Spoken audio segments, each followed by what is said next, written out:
One of these times it's gonna stick. You're gonna start and never stop, and it's gonna change your life. One of these times it's gonna work, and you won't even remember the way it was before because it's so good now. And it's all gonna be because of you. Hello my loves, welcome back to my channel. And if you're new, I'm Roxy and I'm so happy to have you here.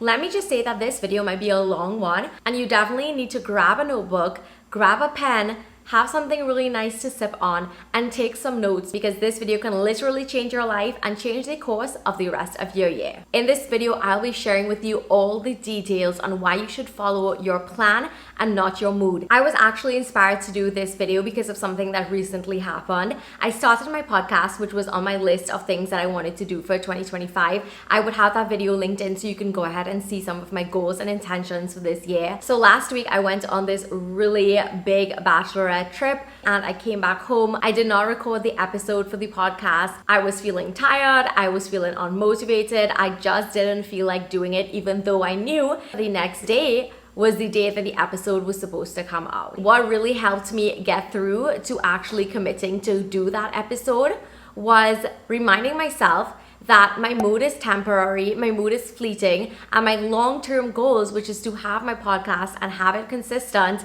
that is more important to me. So what I did is that I sat down, I had a really nice dinner, I watched Dubai Bling on Netflix, and then I literally got myself up, pulled out all of my podcast recording stuff, and I recorded the episode of the podcast, and I felt so amazing after. That simple mindset shift made me commit to my plans.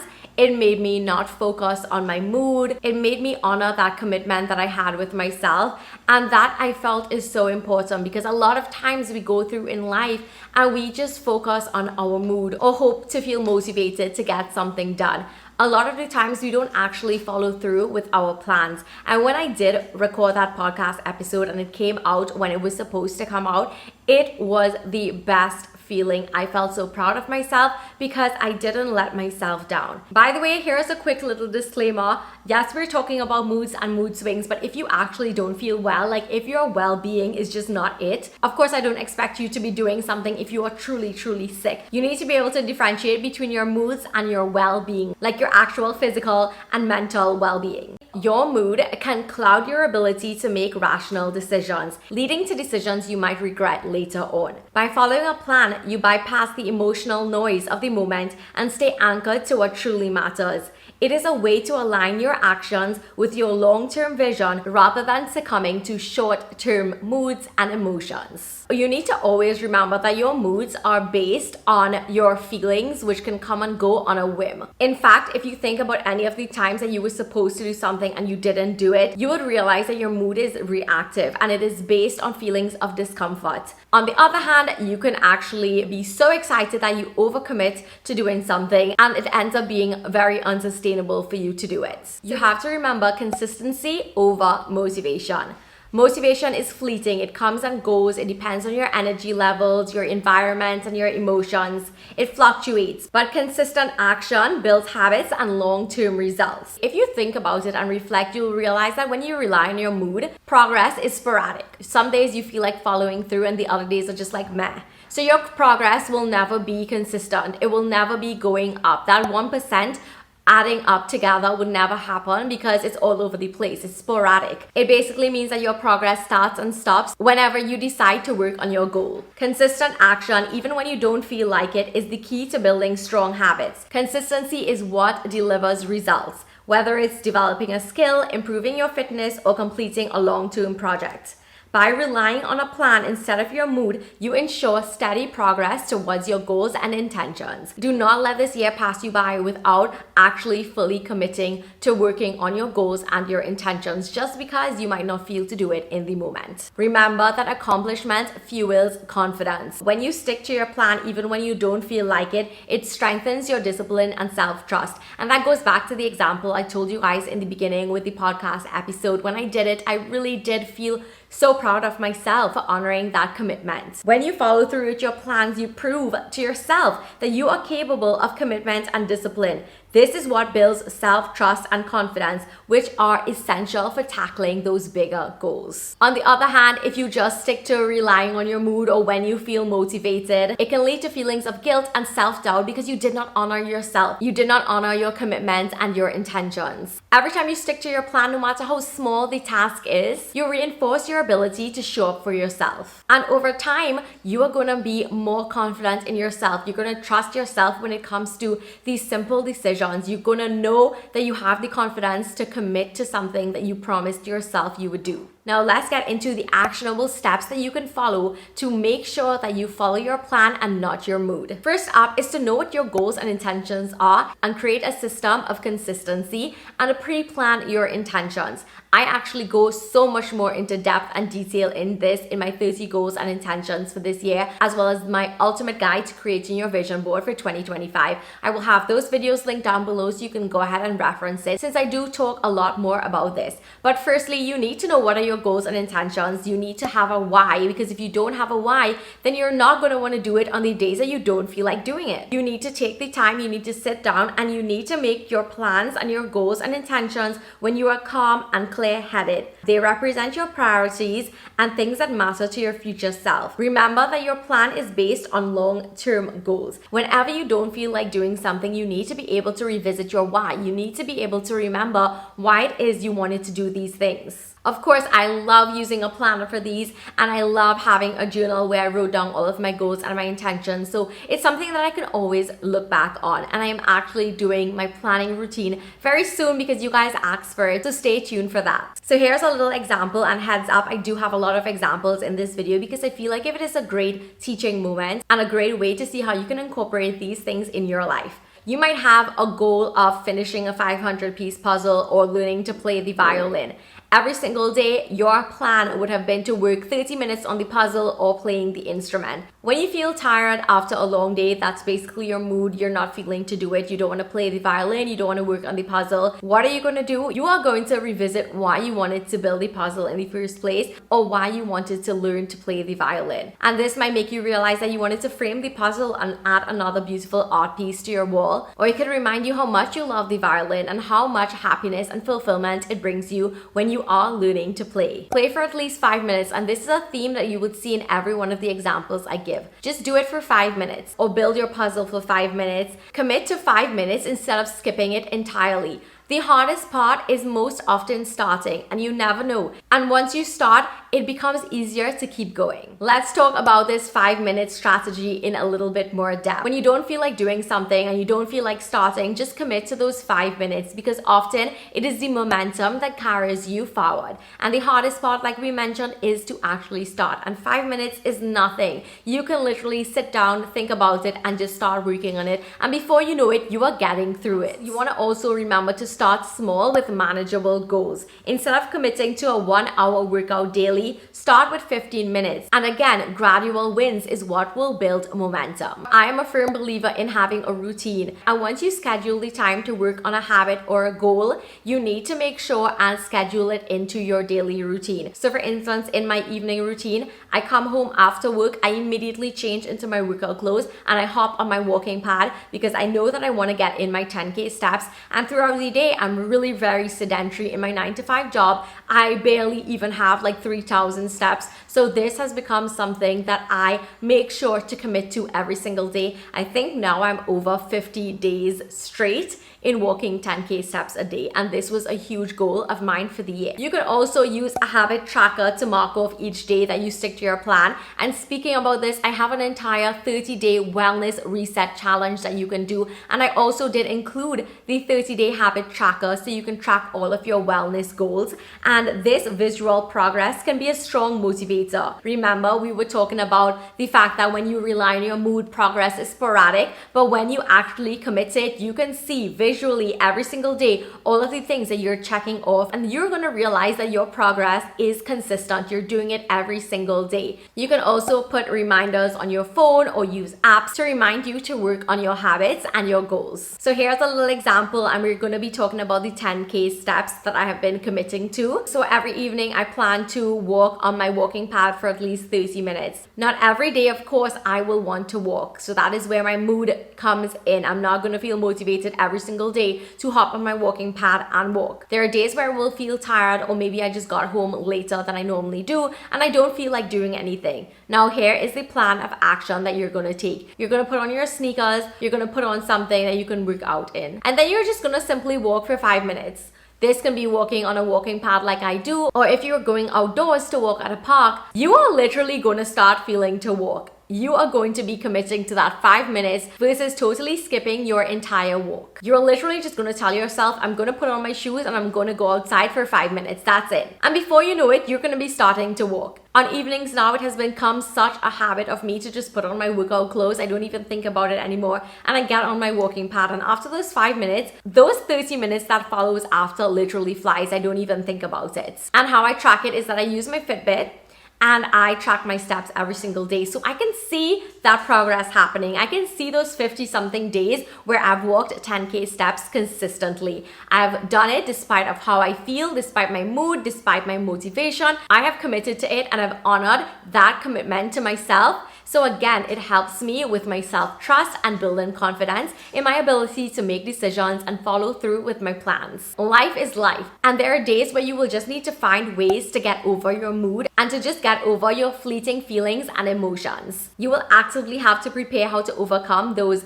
emotional mood swings. First up, you need to have an if-then strategy. And this is basically, if you don't want to do something, then I will do this. So if I don't feel like getting in my 15-minute workout, then I will do a 5-minute stretch. You're doing something versus skipping it entirely. If you don't feel like tidying up your entire home, just decide that you're going to tidy the bed. You're going to make your bed instead. You're doing something versus not doing anything at all. You are following through with a plan versus focusing on your emotions and how you might feel in the moment. And we all know our emotions most of the times are not actually how we feel. It's just a whim. It's just our mood. It's just a fleeting emotion. It's temporary. So we should not be letting these temporary thoughts and emotions and mood swings determine or stop us. You need to simplify decision making and remove the need for willpower by automating your habits. So for instance, when it comes to getting in my walk, I have my clothes already prepared. So when I come home on evenings, I don't even have to think about it. My workout clothes are there,